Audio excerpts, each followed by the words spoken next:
did. Well, they're getting hit or they're doing it or what? It's just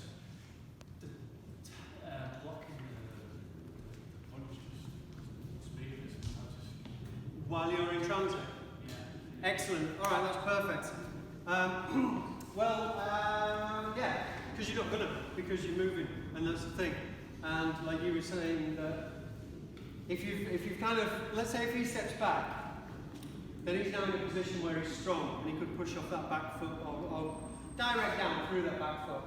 When he's rolling, because I might not have stepped in straight away, he needs to focus on the time. And this is when he needs to keep balance. So when I step in, whichever one it is, that's when he's going to do the pack. And the kind of conversation went along the lines of, well, how do I defend that? And you don't, because I'm in transit. So he's solid, I'm not. I'm stepping in, I've got 1 foot off the ground, so I'm going to get hit. Now that makes it sound like it's the perfect technique, and you know you can't stop it. There's a sneakiness to that. There's elements that I didn't really tell you beforehand, because I wanted to see how you did that.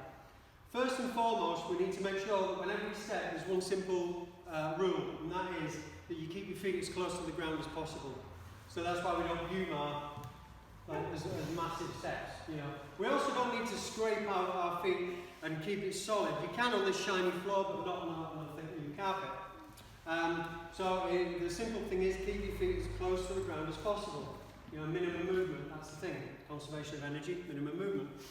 The other thing is that in order for me to make this work, I would have probably been pressing a little bit first. So I'm pushing, I'm getting a bit of resistance, a bit of build-up. So I'm pushing, and I step back, and he's following, and then I'm likely to get that in much easier. Also, what can happen sometimes is, I'm not going to use that. I might use it in a moment. Actually, it's all right. Yeah, thank you. Just as a side point here as well. So I'm going to hopefully be able to trick him on this. So I'm pushing, and he's getting strong. He's going to push back. He's pushing, and see what happens. Just tuck your head in a little bit, because I don't want you to get whiplash. And it sounds a bit odd, that, but I'm pushing. Where are you going? Isn't it the craziest thing? And all I've done, without being freaky, is getting freaky. Is that just stroking down his arms?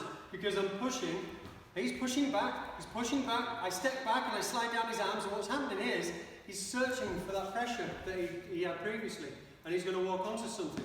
And this can be an application of Chung Q. When we step up here, down. So the reason why we move down. So on this one, it's that pushing, he's pushing back, I step, I slide down.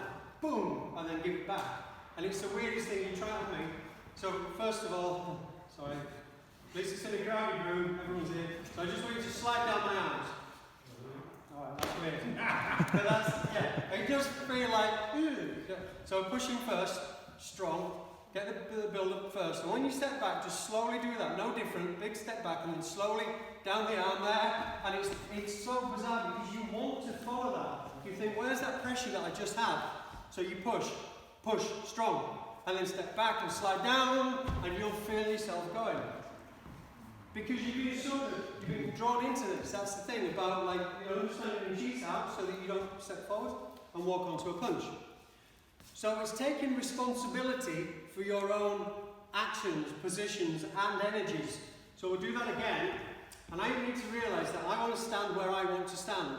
And if I can do anything I want in G's out, remember, provided 2 things. 1, you get away with it, and 2, that it was your choice.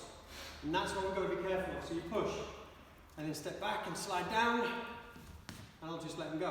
Where are you going? And when he comes back, I'll hit him. Because it's very easy, certainly if somebody's using muscle. If they're using muscle, this is a monodirectional force. I'm pushing that way. When he goes back, I'm still searching for it, so we end up getting suckered in with this. So in order for this technique, this kind of stepping back and you walking onto this, in order for this to not work, or not be anywhere near as successful as you'd like, we need to take on board a couple of things. The first one is, when you do step in, keep your feet close to the ground, that's good. Yeah, and again, stepping in. And the second thing, so that's the ground floor. On the first floor, keep this relaxed. Yip Man said, if ever you partner with somebody and they feel very strong or powerful, don't be concerned because they don't know how to use their energy. But if they feel very soft and gentle, you should be very wary. And it's for this reason. Because if you're relaxed, like, has anyone been kind of pushed and ragged about a little bit? Have you ever had that in class? That again, so again, Jack's actually doing this really, really well. So I'm going to push first and try and build up a little bit of resistance, build up a bit of pressure, and then I can start pushing and pulling him. So what I want you to do on me is start pushing and pulling. So push and pull me. Because I'm not giving him anything. It's like playing snooker with a rope. You know, if he pushes in, then I'll let that absorb. If he steps back and pulls, cheers Tom, I'll let that go. And this is the thing, so it's my choice. What I'm focusing on, remember the 3 pillars of Chi Sao that I gave you. Number 1, think of the elbows highest and lowest position. Number 2, if there's any resistance or energy, comes from the base of your forearm. And number 3, keep your hands relaxed until it's time to not be relaxed. If he's pushing on me, and I put that tension in my hands, that's not the time for it to not be relaxed. Then when he pulls, he's going to pull me very easily and push me and move me about. So I need to have that choice. I need to be able to use that in this manner. So again, just a quick recap.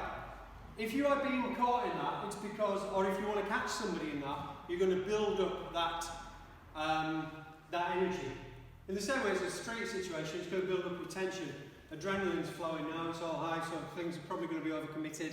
It's probably telegraphed, and you know, they're going to be obvious when they step in and walk onto it. In Chi Sao, we might want to build that up. So take responsibility for your own energies. It wasn't because he was good, it's because I did something wrong. So, you know, that's what we're going to look at.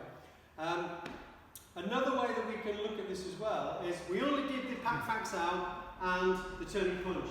We could do this from half-half. It could be the Lap Fak Sao. We could get the, you know, so while I'm rolling here, maybe, in fact, we could have a little try of this one as well. We'll go on this one as well. So I'm going to roll, and then I'm going to step back. Now, if I step back and he walks in on this roll, then I'll lap.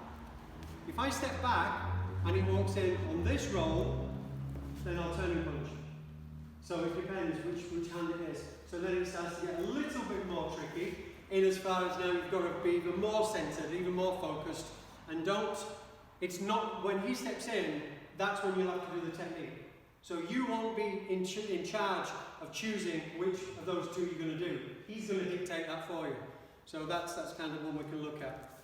And another thing I want us to just consider is, you know, we've talked, put a leg forward, please, that's fine. In fact, just stand square to me. That's great. And if I stand this way, we've kind of got like this this L shape here. And we've got 2 positions from here. If I lapse out him, then he's got a weak stand, so very easy to pull. If he laps out as me, I'm going to be very strong because he's pulling along this lineage. Likewise, if we change hand, if I lapse out him now, he's going to be very strong, and there's me pulling myself out of the stance, but I can Pak Sao him. So if he Pak Sao's me here, I feel I'm very strong. If he laps out, I'm very weak.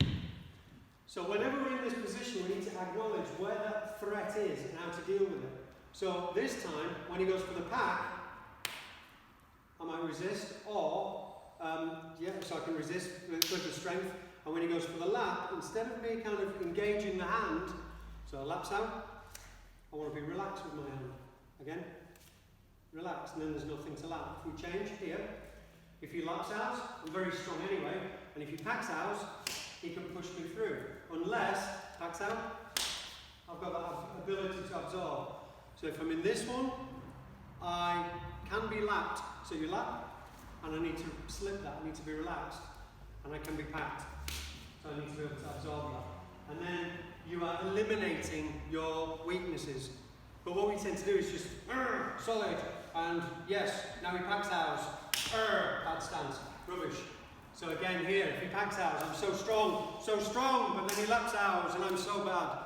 You know, so there's always a good and a bad side, unless you make a change with it. So there's a few kind of elements to think about when we're playing. So what we'll do is, brilliant, cheers Jack, have a little go at this rolling half and half. Same rules apply, I'm going to step back, And whenever he walks in, actually I just happy to punch on that one. Whenever he walks in, I'm going to go for one of these techniques. Might be changing, might be stepping, and there's a lap. So when he's and it's when he's in route with this. Now what might happen, of course, is that you're being a bit of a patsy for me on this, because I'm stepping back, but he doesn't have to. He doesn't have to step in. So it's just more than, and that tracks out as I step. Because more than the technique itself, I want you having the awareness of the dangers of you just walking onto things. So we'll have a little roll with that. Brilliant. Fantastic.